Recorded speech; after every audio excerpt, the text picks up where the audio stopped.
I'm Noelle Foley, and you're watching Wrestling with Regret.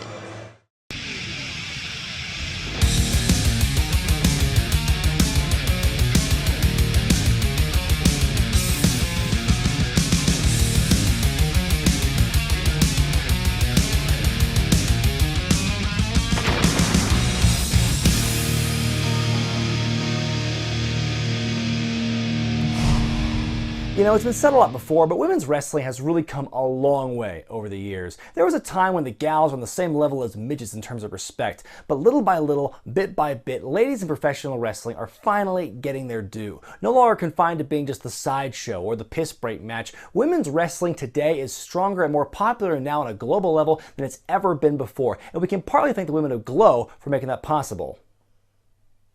No, really. Now, in no way am I claiming that Glow is solely responsible for the evolution of the genre, but it's hard to argue they didn't have a role in it. Before Gorgeous Ladies of Wrestling, nobody in America had done an all-female wrestling show. In other promotions, ladies were the side attraction. Here, women were the norm. The characters were loud and over the top, so they demanded your attention. Though it was just as silly as its spiritual successors like WoW and Wrestlelicious, I tend to give Glow a pass because it was the original. It was the first to try the idea, and it clearly made an impact. The Glow series drops on Netflix tomorrow, and I'm of two minds on the matter. I saw the trailer right after watching the 2012 documentary, which might have been a mistake. Based on what I saw in the trailer, I fear this could be an adaptation in name only. The name's the same, but the key players appear to be wildly different. Can they do that? Could the creators get away with telling the story of Glow in a completely different manner than what many know happened? I guess it isn't the first time a TV adaptation has varied wildly from its source material, and given who's behind this project, it's not a surprise. Maybe it just means more to me because wrestling is my passion. Even though I enjoy seeing it presented in the mainstream, it means a lot more to me to see them get it right. But no matter how the series ends up being, I consider the show to be the ultimate validation for all the contributions Glow made decades ago. So to all those pioneers, I say thank you. You may be misunderstood by some, but the impact of your work is still being felt today. And thank God your hard work was not completely undone by the Diva Search. The WWE Diva Search was a competition that ran for 5 years, both on television and on their website. In what I could best describe as Miss America meets Jerry Springer meets a donkey show, dozens of ladies with zero wrestling experience sauntered on and off the stage of Monday Night Raw over the years, all vying for a chance to become WWE's newest star. It was a show within a show that created tons of memorable moments, but for all the wrong reasons. But hey, at least it made better use of their contestants than the guys' version over on SmackDown. Now, as I mentioned, this contest ran for a few years, but honestly, not all are equal in terms of absurdity, so I thought it would make sense to focus on the biggest year, the most memorable year, the most outrageous year. I want to talk about the very first year of the Diva Search. So, here we go. The first WWE Diva Search was a live online contest that took place in the summer of 2003. The winner of the very first Diva Search was Canadian fitness model Jamie Cope. Cope did not receive a talent contract, but rather appeared in a photo shoot for WWE Magazine. And that was the first year of the Diva Search. I hope you enjoyed this romp through memory lane. Oh, what amazing fun times we had. Be sure to thumbs up this video if you like it, comment below, subscribe to Wrestling with Regret, and buy the t-shirts at ProWrestlingTees.com. I'm Brian Zane, and I'll see you next time.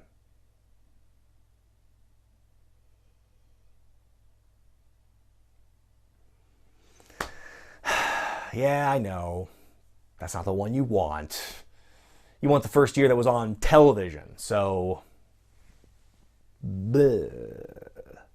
So yeah, the 2004 Diva Search, the one that really started it all. By my recollection, the first real sign that, hey, maybe not everything about the late 90s has aged well. It all began that summer when thousands of hot ladies submitted their applications. These women were fighting for a once-in-a-lifetime chance at a WWE contract worth $250,000, which must have made all the actual female workers, who are no doubt making far less, feel great. Now, in the beginning, the company said they wanted to present things here in a classy manner. Whether that intention fell by the wayside almost immediately, or they just lied to us, or they have no idea what the word classy actually means, you'll find here the following events were anything but. From the thousands who applied, it was whittled down to 28 on the Diva Search casting special. Judges Edge, Randy Orton, Chris Jericho, and Triple H grilled these semifinalists as if this were the most high-stakes edition of the dating show of all time. Would I make out in public?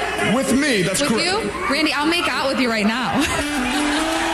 When you think about how everything else on Raw was being booked at the time, I'm kind of surprised Triple H didn't win the whole enchilada right at the beginning. On a mid-July episode of Raw, fans were officially introduced to the 10 finalists during a special edition of Chris Jericho's highlight reel. Here's something that confused me the first time I watched this. 2 of the finalists from this year were a pair of twins. Not only that, they had prior TV experience as part of the Juggy Dance Squad from The Man Show. It was the closest thing they had to mainstream crossover appeal. So why on earth did they keep the twins separate in the lineup? I guess having them next to each other would have created some kind of unfair advantage? Maybe they put them on opposite ends for the sake of symmetry? Ooh, I wonder if the Bella twins and their backstage politics played a role several years before they got signed. Jericho fooled the girls into trashing GM Eric Bischoff's office by claiming an immunity envelope was hidden somewhere inside. There wasn't one, of course, but before we found that out, we got several minutes of girls giggling and making a mess, and in one woman's case, falling out of her clothes. Then they got yelled at by Bischoff and couldn't stop laughing about it. Oh, you think you're funny? No, you seriously. You trying to make a joke? No. The Diva Search stuff would take up multiple segments each week. Often it was an elimination, followed by a skit or competition, with a final curtain call later in the show. Here's the Raw Diva contestants in bikini! Bikinis, JR! Well, that could have gone without saying. I mean, why bother pointing that out? Can you imagine how weird it would have sounded if you said anything else? Here's the Raw Diva contestants in pantsuits. Here's the Raw Diva contestants walking their dogs. Here's the Raw Diva contestants writing their senior theses. Each week, fans were asked to vote for which lady they wanted to see stick around. The woman with the fewest votes would get eliminated the next week. The first event took place during week 2, when the ladies had to try and seduce a former WWE superstar. And just who's behind that curtain? Of course.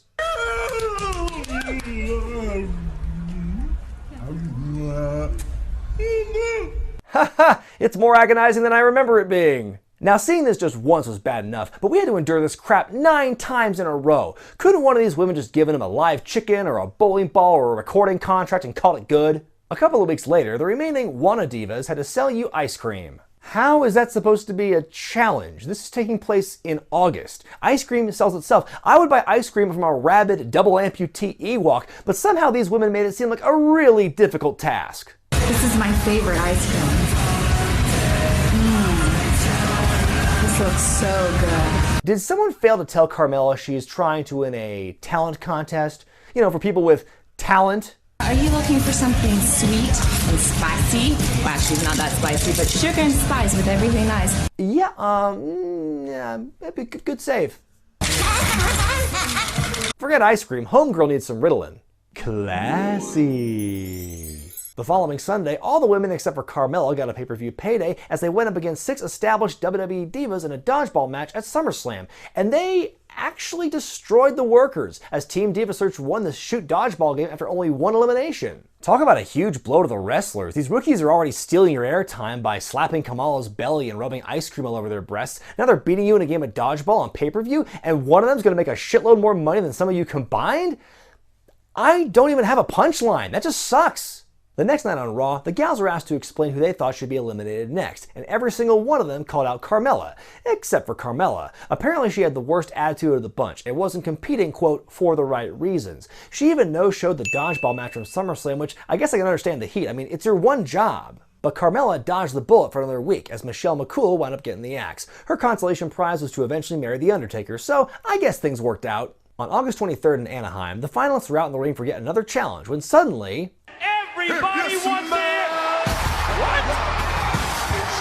Aw yeah, The Rock's arrived. He was fully into his Hollywood run, but he occasionally showed up on Raw whenever they were in SoCal or Miami. Now at this point, whenever The Rock made a special appearance, that was appointment television, the kind of thing where you call your friends up to tell them to watch the show. But in this case, you'd be better off telling them to do the opposite. They don't want to see you eat ice cream. No. They want to see you eat pie. The Rock announced he'd be hosting a pie eating contest. Each woman had 20 seconds to do their thing, and while Amy Weber and Maria Kanellis actually got the gist of what the hell this was about, the others weren't so lucky. Look at that. Get a shot of that. Oh, how's she gonna eat it from down there? That's not sexy, that's psychotic. From the mundane to the insane, everyone got a chance to awkwardly pose with pie until it was finally Christy Hemi's turn. As you guys can see, my butt's hungry. It's been munching my panties all night, so I'm gonna have to feed it. Classy. Do you know how good The Rock is at talking, at holding a crowd's attention? He's good. He is very good. Now, some people might think his promo skills are a bit overrated, but that man has some of the best improvisational skills I have ever seen in a wrestler before or since him. He has a swagger and a charisma about him that cannot be matched. I have seen him walk into struggling segments and make them enjoyable, sometimes even great, but not this one, man. Not this one. Oh, he tried his damnedest to get this over, but there he was, sweating like a whore in church, while 5 beautiful women looked stone-faced into the camera, rubbing pie on themselves or sitting in it. I feel like I'm watching some avant-garde German student film. What is this? It's neither wrestling or entertainment, so anyone willing to guess? Now, in a competition full of dumb segments, the pie eating contest definitely took the cake. Well, you know. But the very next week, this endless parade of bikinis finally reached its crescendo. We're gonna have a little contest we like to call Diss the Diva. Haha, yes, Diss the Diva. The point in which WWE and everyone watching that night reached a collective state of nirvana. They gave 4 catty women a live mic and carte blanche to say whatever was on their minds. I can't wait. Where do I sign up to watch this? Carmella, you talk a lot of you got a gap so wide you could drive a truck right through there, baby. This was some of the raunchiest stuff I'd ever seen in wrestling. Not even the height of the Sable-Jacqueline feud was this profanity-laced. It was so bad the censors couldn't keep up with them. If you took 1/20th of this segment and put it on Raw today, WWE would shut down in disgrace. Just listen to some of this. And Carmella, you're a gutter slut. Yeah, shake that fat ass. Shake that fat ass. Having a cock in your has nothing to do with wrestling, bitch. Now that's dissing, King. Classic. Who won the diss-off? Who cares? At least it was interesting. A few more weeks went by, and finally we reached the end. Our 2 finalists were Christy, who was more hyped than Mojo Rawley, and Carmella, who had all the charisma of a bucket of wet toast. Before the winner was announced, women's champion Trish Stratus gave them one last pep talk. Maybe you can turn it down a little, buy yourself some decaf. Maybe you can buy yourself, I don't know, a personality? Stop. Okay. Why even bother going another sentence after that line? There's no more suspense. You could have opened up an Ultimate Warrior-sized trapdoor under Carmella and given Christy the prize money right then and there. Knowing that Vince McMahon had the final say as to what Trish said on the mic, is there any question where that line came from and why she was allowed to say it? Sure, Christy was annoying, but Carmella was boring, flat out, and boring will lose every time. Christy, you are the winner of $250,000. Whoa! So there you go. Christy Hemme, the exuberant redhead with the hungry butt, won the whole thing and became $250,000 richer. They managed to stretch out the rivalry between Christy and Carmella out to another few weeks, with Carmella continuing her role as a terminally bland villain, but was eventually let go. Whether or not her release had anything to do with her court case involving a bar fight with her boyfriend's mistress is anyone's guess. And that was the 2004 Raw Diva Search. The concept lasted for several more years after this, far more than it deserved, but none were as memorable or as awkward or as bawdy as the first go-around. When it was all said and done, I guess you could argue they picked the right woman to win the thing. Compared to Carmella, at least Christy seemed genuinely excited to be there and to learn, but just think of all the time they wasted with those inane competitions. By doing this show, WWE did the unthinkable and made a flock of beautiful women totally boring. At some point between looking through modeling catalogs for his next signees, apparently the VP of Talent Relations forgot you actually need personality to make it in pro wrestling. The Diva Search was dumb, but by God, they made the most of what they were given, as over the years, more than a dozen competitors would go on to be signed by WWE in varying roles. Candice Michelle's one of the Diva Search's biggest success stories, and she didn't even make it past the original casting special. Even though these women leapfrogged others who actually toiled in the indies before getting signed, many of them worked hard to keep their spots. Over time, Christy Hemme, Michelle McCool, Layla El, Maria Kanellis, Eve Torres, and others would carve out their own legacies in WWE and elsewhere. And while some might complain these women didn't get into professional wrestling the right way, whatever that means, the more I think about it, these women's stories really line up with that of the women of Glow. Nearly everyone on the cast was an aspiring model or actress looking to get involved in Hollywood, and they felt that Glow was their ticket in. Ivory got her start there, and she's one of the most respected veterans of her era. Her success, as well as that of the Diva Search competitors who made names for themselves, are living proof that being given opportunities is one thing. It's what you do with them that counts. But decades from now, if someone tries to make a TV adaptation of the Diva Search, oh, I'm all for them cutting out the dumb crap and trying to make things look respectable. But please, keep Diss the Diva. Be sure to thumbs up this video if you like it, comment below, subscribe to Wrestling with Regret, and buy the t-shirts at ProWrestlingTees.com. I'm Brian Zane, and I'll see you next time. For real. Sha-la-la-la, tell that girl what's what. Call her a gutter slut, you're gonna diss the girl. Sha-la-la-la, take this cake and pie, go rub it in your eyes and then go diss the girl. Sha-la-la-la, they'll pay you a mint after a real short stint once you diss the girl. Sha-la-la-la, call each other skanks and watch the ratings tank when you diss the girl.